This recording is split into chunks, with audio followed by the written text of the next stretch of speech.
positive yung kulay blue. And then negative naman yung kulay brown.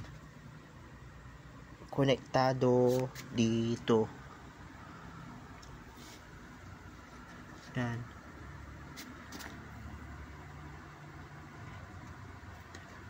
Positive yung kulay blue dito. Negative yung kulay brown dito. Yan. Yan. Ganon pala yun. Ikakabit ito. Para maging 8 ohms. Kasi 4 ohms ito. Tapos 4 ohms din dito. Ngayon,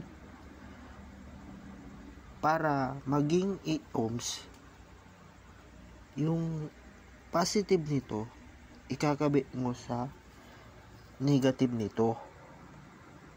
Yan, adi magdugtungan dito, tas dito.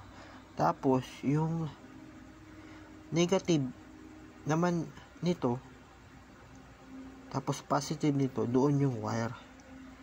Yun, ganun pala. Okay. Para maging 8 ohms siya. Kasi pag ang ginawa mo dito, positive negative wire, tapos positive negative, tigpo 4 ohms. Yan, tigpo 4 ohms. Ngayon, medyo mabase yun. Pero pag ipaparallel mo siya, yung positive dito, tapos positive dito, pagdikitan mo. Tapos yung negative dito, tapos negative dito, pagdikitan mo.